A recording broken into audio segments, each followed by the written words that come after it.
What's up, world? Welcome to another episode of Just Grow It, the podcast. I'm your host, Big City Gardener, and today we're talking seeds. Let's get to it. If you don't know, I'm a big advocate for growing everything in your garden from seed. Well, maybe not everything, but as many things as possible. Now, growing from seed has its advantages, and in this episode, we're going to talk about 5 reasons why you should be growing as many things as possible directly from seeds that you start. Reason number 1, know what you're growing. When you go to a big box store or a nursery to purchase your transplants, they will have the name of the variety on the transplant. Now, you have to take their word for it that it is what they say. But if you start everything that you possibly can from seed, you will know exactly what you are growing. Not to mention, you will know exactly what you are putting on your plants.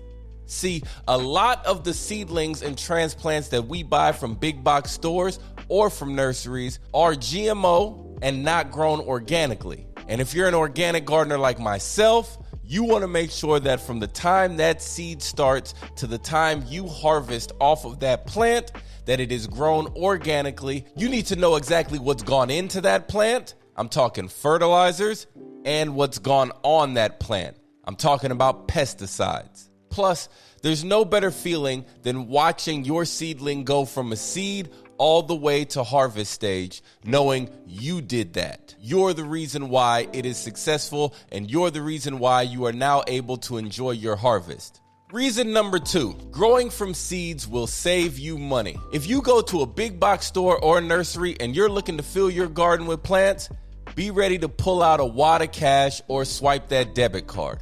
One tomato plant can cost you between $2.50 to $4 if it is an organically grown tomato plant from your local nursery. Well, for $2.50, I can purchase a pack of tomato seeds that will give me a minimum of 10 tomato plants. But you will need other things like soil and seedling trays. As long as you buy high quality products made of high quality materials, those seedling trays should last you many, many years. So that one-time purchase will allow us to grow tomato plants or any other vegetable for years to come. The third reason why we should be starting everything from seed is that you have more choices and more options. Whenever you go to the big box store or the nursery, you're going to see the same variety year after year after year. But whenever you decide to make the switch from purchasing your seedlings or transplants to starting them yourself, you will now enter into a world where you have a multitude of options. For example, if you go out shopping to purchase something like tomatillos, you are only going to find the green variety.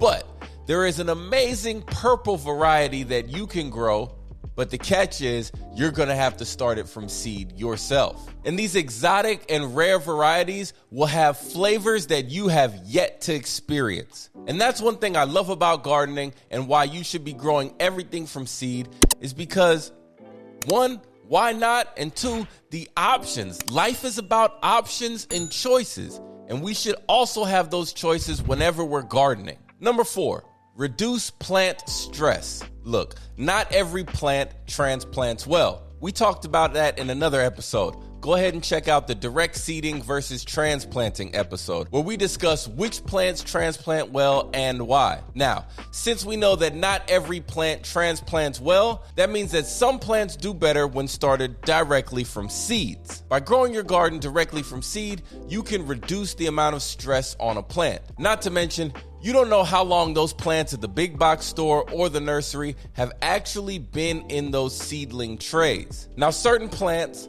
like cauliflower or broccoli, they can only stay in those seed cells for a certain amount of time before they get stressed and will not produce the head that you are looking for. So if you want to make sure that you are starting your garden off on the right foot and setting it up to be successful, you need to make sure you reduce the plant stress as much as possible. A stressed plant is not a healthy plant, and unhealthy plants are susceptible to diseases and pests. And once those diseases and pests enter your garden, there's a good chance that it could spread to the remainder of your garden. Reason number 5, perfect timing. By growing everything that we possibly can from seed and starting our seedlings indoors we'll be able to get a jump start on our growing season. For example, if you live somewhere further north where you have a short summer or short spring growing window, you need to make sure that you have plants that are mature enough to go outside as soon as possible. By growing everything from seed, we can start our plants indoors at the opportune time to make sure that we're able to get them outside in our planting window. In certain climates, if we don't start our plants indoors, then you will not have the opportunity to get a harvest. So, growing from seed is sometimes the only way to ensure that you will actually get a harvest of crops that you may like. Certain things like peppers can take 100 days before they fruit. If you're not able to plant outside in the spring because it's too cold, well, your summer window might only be 90 days. And that means your plants would not have enough time to fully mature and produce the peppers. So the only way that we could ever actually get a crop is by growing from seed and starting our own plants. In the gardening world, one of the best feelings that you can have is knowing that you grew something from seed all the way to the harvest stage. Now, I am not against purchasing transplants.